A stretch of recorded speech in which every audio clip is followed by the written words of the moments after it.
Ladies and gentlemen, pay attention.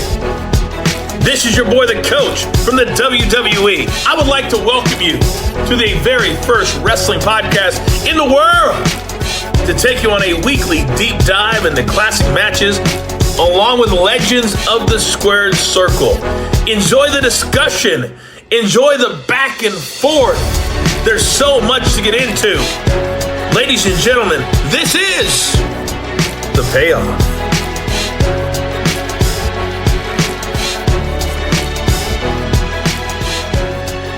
Welcome to an all-new episode of The Payoff. I'm Tom. That's Jeff. Jeff, how the hell are you doing?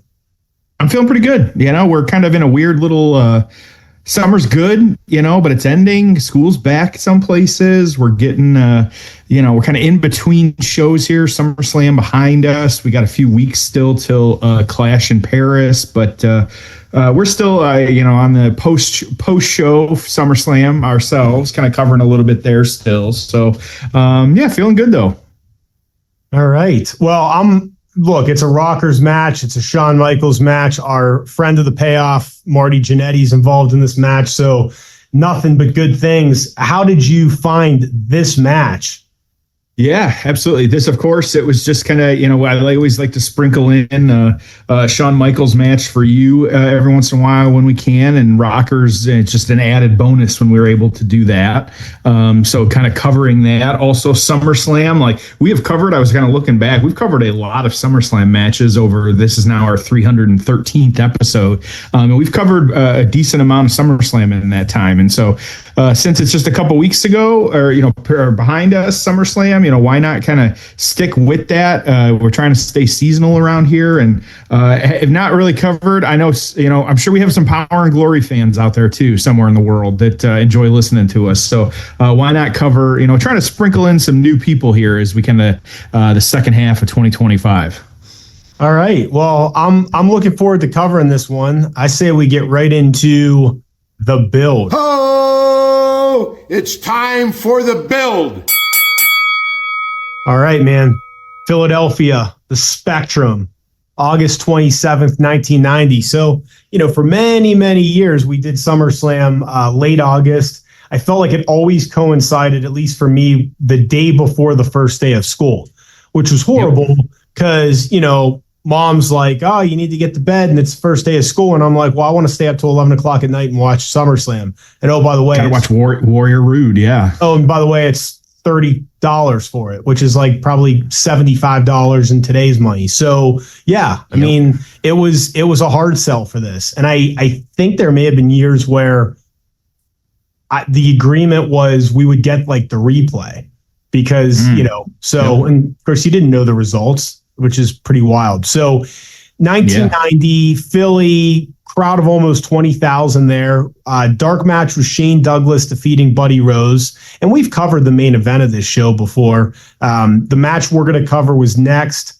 The Texas Tornado, Kerry Von Erich, defeated Mr. Perfect for the IC title. I remember at the time thinking that was a shock. It's funny because as wrestling fans, the Von Erichs and this and that. Dude, we were like, 5-6 years old at this time? So I didn't know who the hell Kerry Von Erich was. Maybe I'd heard about him through the magazines. So, and that's one of the things where, and we've talked about this with like when Ric Flair came into the WWF, I think sometimes in that era, the assumption was that people knew people from different territories or federations. I didn't know who he was. So I'm like, all right, who's this guy that looks like the Ultimate Warrior? And why in the hell did he beat Mr. Perfect in 6 minutes?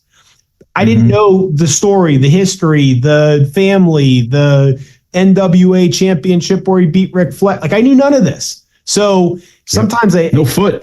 Yeah, I think this stuff just was cold. And then of course, if you listen to like Pritchard's podcast or whatever, he'll be like, oh, well, the Kerry Von Erich thing really didn't work out. It's like, yeah, but your fans didn't know who he was. And that's where, and we could talk about this one for hours, but this is where I think sometimes AEW gets himself in trouble. Oh, well, we're going to bring in, freaking so-and-so from AAA or from New Japan. Dude, I mean, I don't know who these people are. Like, give me a vignette, tell me why I should care about them. And if you don't build the characters up, your hardcore sicko fans that watch 100 hours of wrestling a week and know all this stuff, they're excited. But your average fan, your normal fan, your busy fan, your lapsed fan, they don't know what's going on. So then they don't care. And then they go, well, that match was great. Yeah, but I don't care about the characters. It means nothing to me. The choreographed flips were fantastic, but we have to care. Queen Sherry is going to defeat Sapphire by forfeit.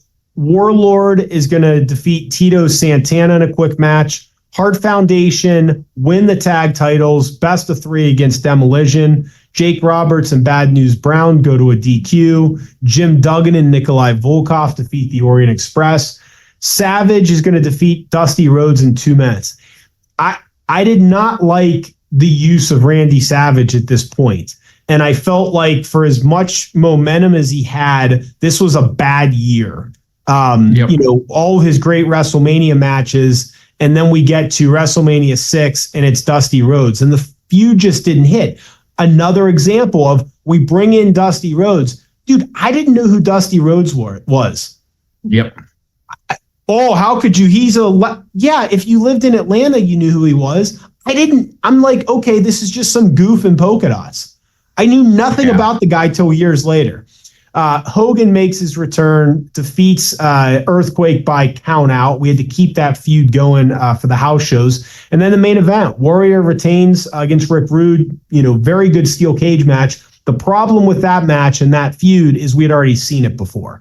So, it did okay. But again, what do you do with Warrior? I mean, I guess maybe a heel Randy Savage could have been more interesting. I know they didn't do it in this era, but gosh, wouldn't it have been fun? Warrior Hogan too. There's so many great matchups that we never really got the rematch for. Now you get, you're going to see Seth Rollins and CM Punk 40 times. Reigns and Brock Lesnar, you saw 50 times. But in this era, there's so many rematches we never got, and that could have been more fun. So yeah, all right, absolutely. That's the card. How do we get to this match? Yeah, so of course the Rockers, I mean, we're 1990 at this point. We're a long way away from the barbershop. We're a long way away from them breaking up. And so this is one where it was very early in their kind of babyface run, what they were doing. You actually had Power and Glory attacking the Rockers previously and injuring, in story injuring Michaels' knee. And so that was kind of the lead into this one, was that you had Michaels, who was hurt and really less than 100%. And so with Power and Glory being the heels, it did kind of set up this match to where, hey, it added a little bit of, could the Rockers lose this one? The Power and Glory, which you have Hercules and Paul Roma, had really just kind of formed, a few months prior to this, aligning themselves with Slick. So you'll see Slick on the outside of this one, but really they're just two big dudes. Like, that's really what it boiled down to and why they teamed them up. And so they were just the dominant heels, that it's really what it boiled down to, like Demolition or anything like that. And so yeah, you're getting this match, just kind of both guys in this one, kind of playing up the angle. And now, a little bit of a spoiler here, Michaels is legitimately hurt. And so while they had the storyline on this one that Michaels, could they or couldn't they, don't hold your breath for the Michaels tag on this one. And so we'll get into this one, a little bit of what's happening, what's going on. And yeah, we'll just kind of jump in and see what happens here. Should be fun, quick match. Yeah. Good. And that's what I like. Look, I love when we do the 45-minute Hell in a Cell match, but I also like when we do some of these quick matches too. It's just a good mix. Open show, yeah. 2-minute mark, SummerSlam 1990. Jeff, are you ready? I got it pulled up. Let's do this. All right. It's time for the payoff. Oh, it's time for the payoff.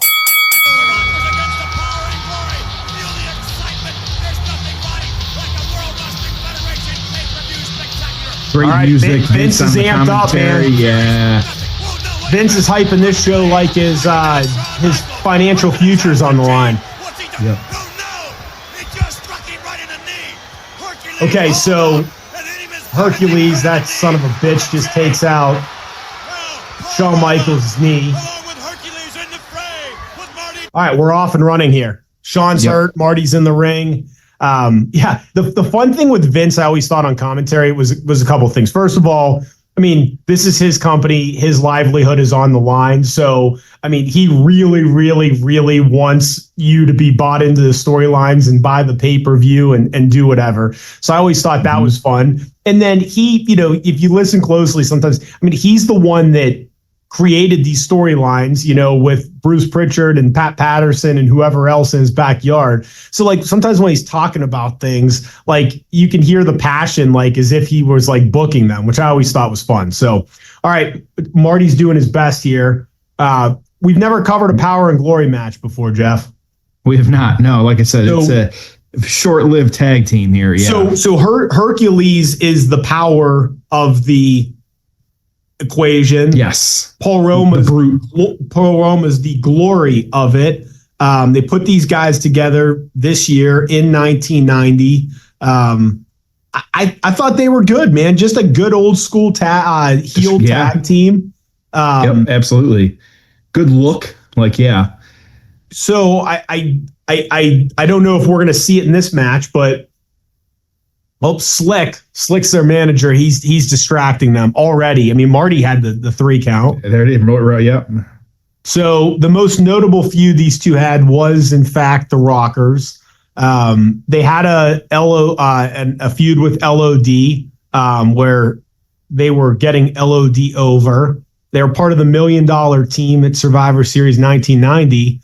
About a year later, after this match, they had lost all the babyface tag teams and were pretty much done.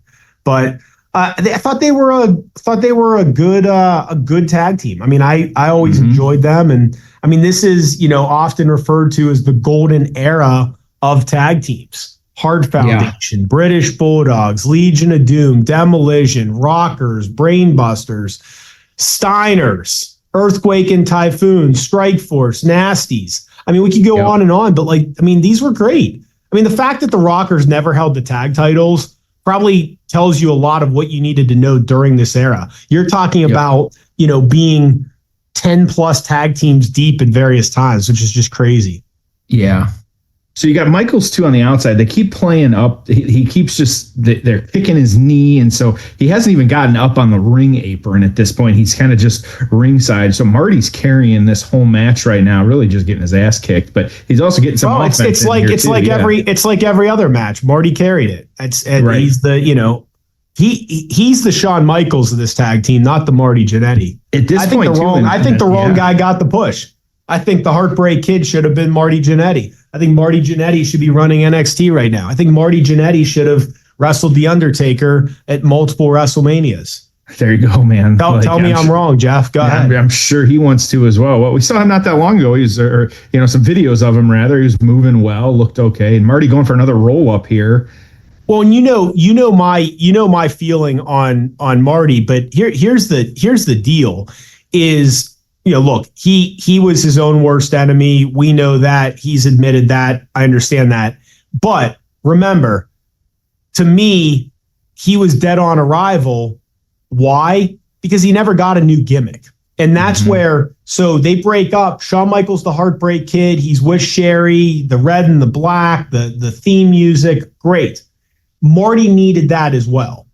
And that should be a lesson learned. If Marty Jannetty had his own gimmick.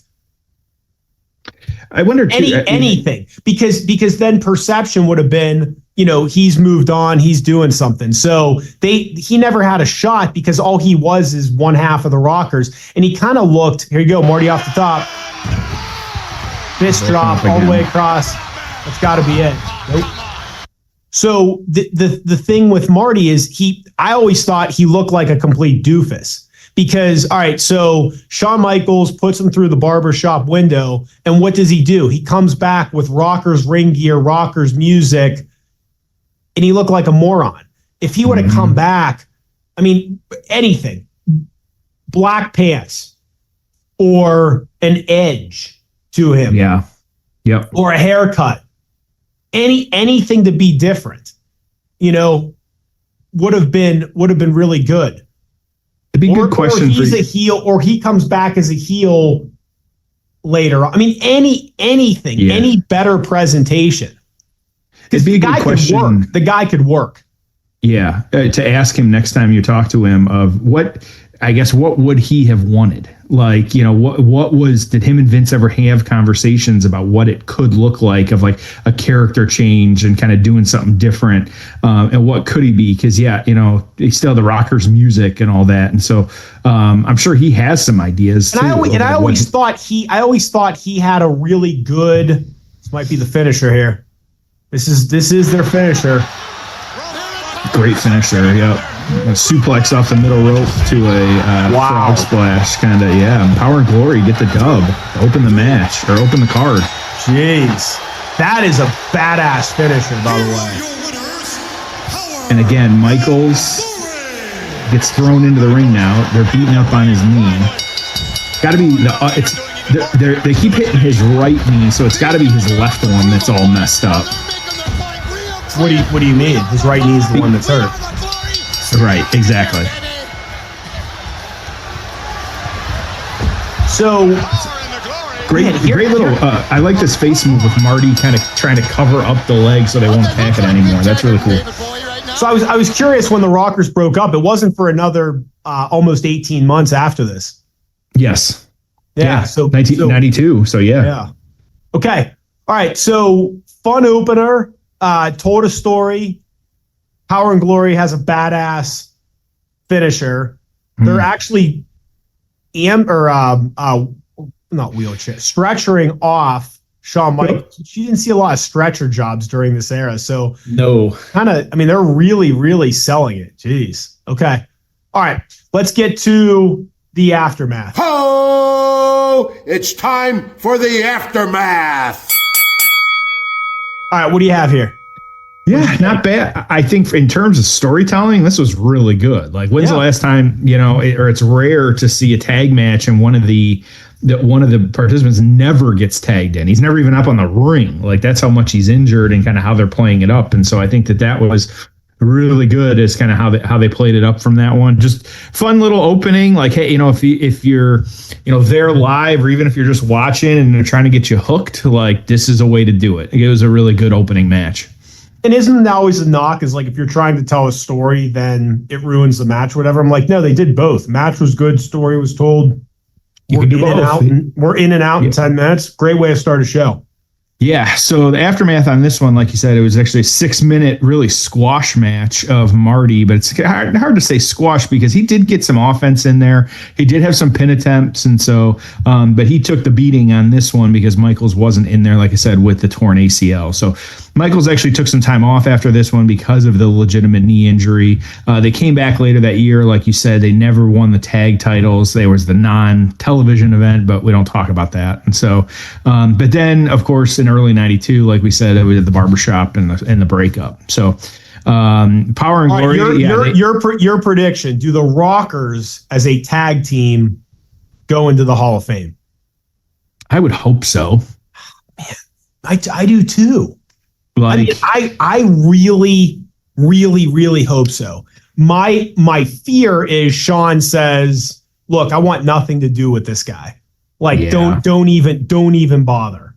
But man, how cool would it be, for Marty to get that? I mean, that's a big deal in someone's life. Oh, it's just wrestling. Dude, it would be a big deal to him. It'd be really cool to honor the tag team, to expose them to, maybe some younger fans that don't realize. I mean, if you like the Young Bucks, this was that version of it. Yep. Yeah. Obviously a little bit different. The Young Bucks have far more daredevil acrobatic stuff, but man, they were so far ahead of their time. Who originated that? Yeah. I would really love for them to go into the Hall of Fame. Yeah, we talked about, you always say, oh, it's not a real hall, and there's a lot of wrestlers like, it's just Vince's project, like, whatever. It's like, but at the same time, like, how many times, I know you've watched it too, and not just in wrestling, but NFL, where they surprise the person that, hey, you're going into the Hall of Fame, like the Charles Woodson and all those people and stuff like that. Like those videos are fantastic. And like, it's the same with WWE. We've seen like DDP and Scott Hall, and like, they surprised Triple H, so I think kind of, it means a lot to them. Like, so why, for 30 years of your life, you dedicated to 40 years for some of these people, 50 years, like, it's hard to shit on that, oh, it's not real. It's like, well, yeah, go try and do it and see what happens. So, Power and Glory, though, they ended up getting squashed by the Legion of Doom in actually under a minute at WrestleMania 7. And then they both, by the end of that 1991, that year, they both left WWEF. So not a lot here. So like you said, this was their best match and they won it. So there you go. But this one, PWI at this time in 1990, they were still doing the monthly rankings. And so it wasn't like a real definitive who was the best tag team on this one. But this one did get 3 stars with no write-up. So what are you thinking for your score on this one? I'll give it a 6.5. I mean, but it was perfect for what it was. We need a quick opener, tell a story, get Shawn Michaels off TV because of an injury, advance the Power and Glory tag team. It did everything it needed to do. So yeah, it's a 6.5, but a really good for what it was. What do you have it at? Yeah, I'm at a 7. Like, why not? And you could say, oh, well, it's not nearly as good as some of the other 7. No, it's not. But also, like, for what we saw in the ring and how it was fun. Like, I was entertained. Like, we're recording this in the morning. Like, it was a good way to start the day, a fun one. Why not? And so it's just really good. Like, sports entertained, as I like to say, even though they don't say it anymore, but that's what it is. So yeah, I'm feeling good though on this one. We did what we needed to do on this one. That's it. Yeah, that was easy. I feel like send it home. This one you could finish this one, waiting in line at McDonald's. Like, this was a nice little tight episode. That's nothing wrong with that. So no, love it. That's good. That's what we do, man. What do we have coming up? Yeah, what do we got? We got what I remember. This was SummerSlam 1991. Fact about me: this was the first tape I ever owned of WWE, and so at the time, looking back on it in the card, I was like, man, I picked a good one. But yep, I remember getting this. I don't remember. Less than legal means I had this tape, but this was the first one that I had in the house and watched. We're going to watch The $1 Million Man and Virgil next week. Just a fun, crazy story at the time, but we've covered most of this other card, Bret Hart and Perfect, Boss Man Mountie, but next week we're giving some time to The $1 Million Man and Virgil.